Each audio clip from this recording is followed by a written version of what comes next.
Good morning, everybody. Welcome to the Sunrise Birding for Life here in South Carolina. We're a few minutes away from sunrise, which is at 7:30 in the morning. This is Eastern Daylight Standard Time.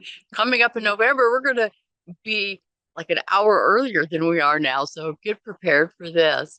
What is the sunrise in your area? What's going on there? We're in our third week of what we call autumn here. And right before it got this light, we have a waning moon, a quarter full. It'll become new on Tuesday, the 21st, which will just it'll be rising right when the sun does. And this morning you could see Regulus, a bright star right below it, which is the heart of Leo. And then you could see the Big Dipper over to the other side. And in the sky, below the horizon at this point, for where we are in the morning, was the comet Lemon. And over there in the southwest is the comet Swan. So look for them. That'll be just great. We have a full moon. It isn't until November 5th.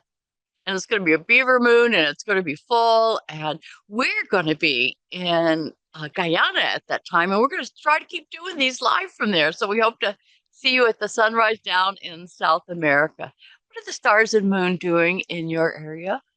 What are the birds doing in your area? There's always a rule here on our Birding for Life walks and our sunrise event. You can interrupt at any time if you see a bird. I'll interrupt myself. So this morning, what have we had? We've had cardinals and we've had wrens.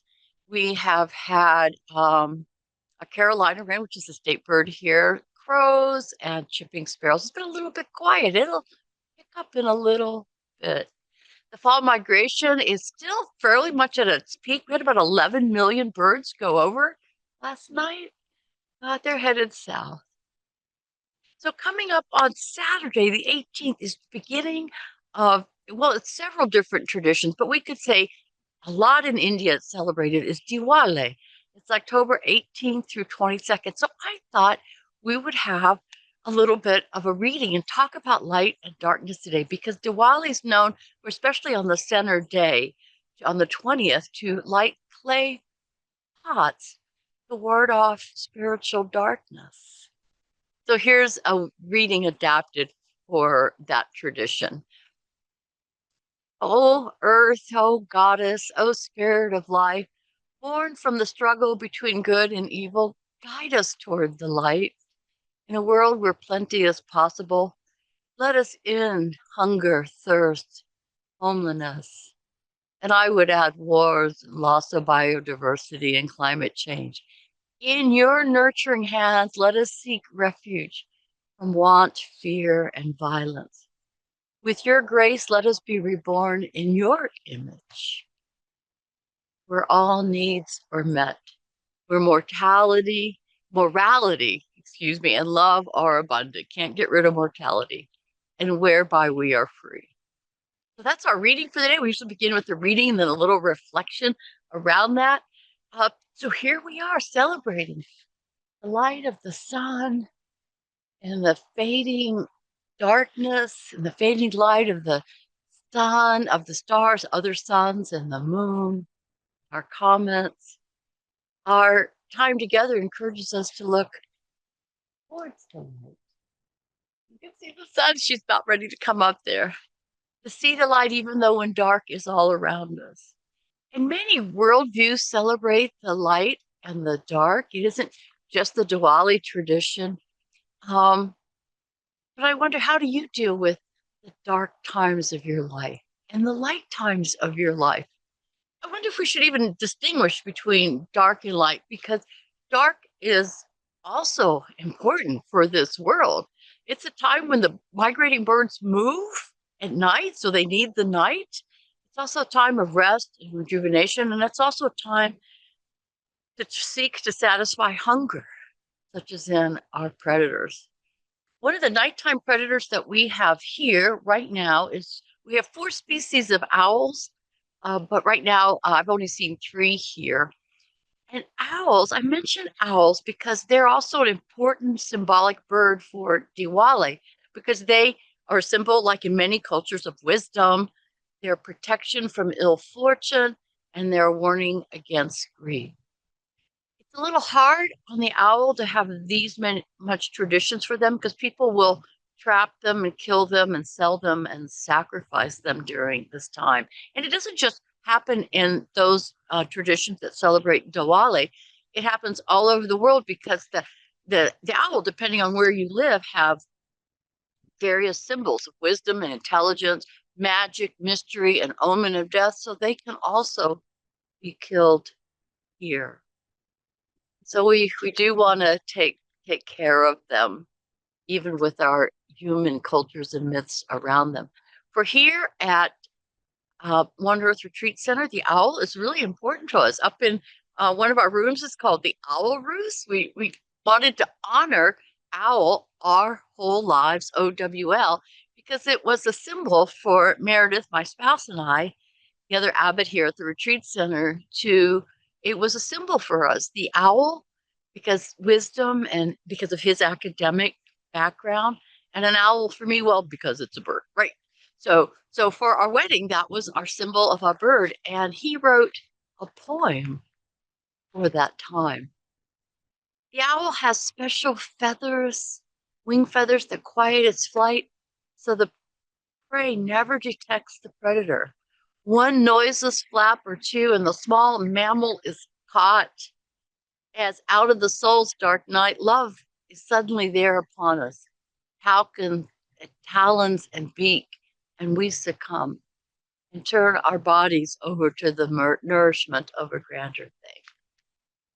Do you hear the pileated over there? I don't think Zoom picks up. I don't think it picks up any of the sound. So as I was saying, we have the barn owl, which I have not seen here, maybe because we don't have a lot of structures where the barn owl can nest or cavities. But we have the barred, the great horn, and just last week we picked up the eastern screech owl here. And our science fact for the day, our conservation time where we talk here, is that let's see, owls are really cool, right? You guys probably can write in the comments some things you know about them. They have special feather adaptations that make their feathers really soft, but it makes them silent when they flap in the night when they're hunting, so that they're pretty quiet flyers. They also have fixed eyes. Their eyes don't move, so they have to turn their head, and they could turn, there's the sun, about 207 degrees, where you notice I have to turn around. Let's see, what else do? They usually consume their home prey, their prey whole, and then they can regurgitate the feathers and bones in something called owl pellets. They also have something called zygodactyl feet. That's two toes forward and two toes back. But what's really cool about owls, they can swing one of those back toes forward. So they have three forward, and it makes it easier for them to walk. What do you know about owls? What's going on there? Their conservation status, all four of ours here are in populations that are stable or increasing, but we always want to take care of them. They can be hunted and trapped. They can hit buildings. They can they can be electrocuted when they hit the wires, and certainly pesticides and loss of habitat. So let's breathe with the owls and let's just imagine them. That's our practice for today. Is we're going to do stretches. Stretches are a way that open up our minds and our bodies to say, I am ready to connect. I feel safe. There's all kinds of scientific reasons for that. And we know this because it works. So we want to stretch so that we can connect. So let's do an owl stretch today. Let's just do that, shall we? Um, First of all, we want to take a couple deep breaths, and let's just take some deep breaths. Feel your breath moving in and out. Feel the breath of the world. We have some wind here, so I'm feeling the whole world breathing with me. And then we want to stretch out our arms like owl wings. Oh, we're owl wings, and we can move them. Our little outer primary feathers ready to help do direction. And then we can't turn our heads 270 degrees around, but let's turn around. Let's take in the north, the east,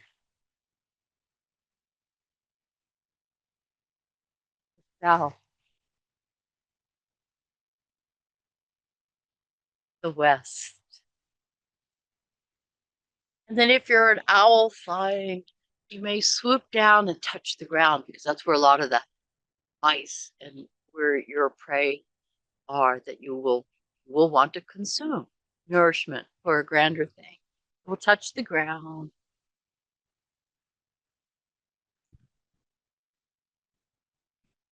in the meadow like an owl might. And then we're going to be silent for a little while. Let us be silent like owls. I'll move out of the frame of the camera so we can just take in the sun, take deep breaths, and breathe with the world.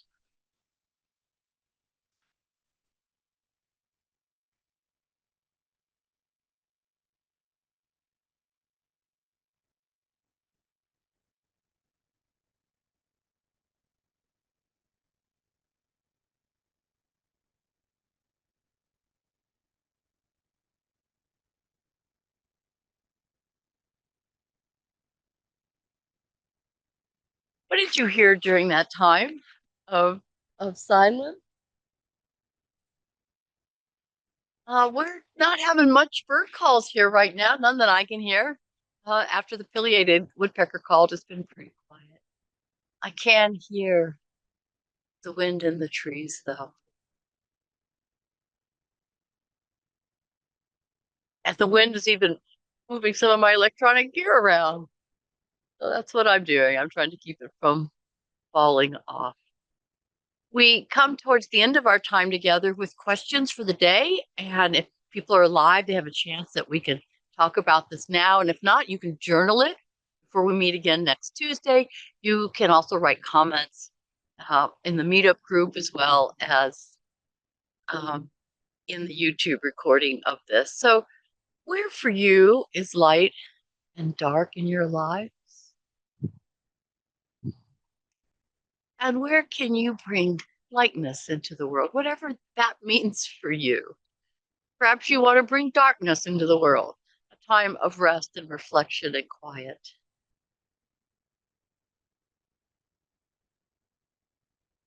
So our time now is at an end. We will meet next Tuesday, which is October 18th, the 21st. That's the new moon. So we'll be right there in the middle of Diwali. Uh, Sunrise will be later. So check our times on Meetup. We might not meet until 7:30, just so we can catch the sun as it rises. Get on Meetup group. Check out when our times are. There are live links on several of our websites. And we have a live bird and Zen retreat. I just saw the pileated go by behind the house. That's just great. I saw two go by. Yeah, awesome. I hope you're seeing good birds wherever you are. So until we meet again, stretch out your hands and take the wings, the pseudopod, the fins, the claws, the hooves of another.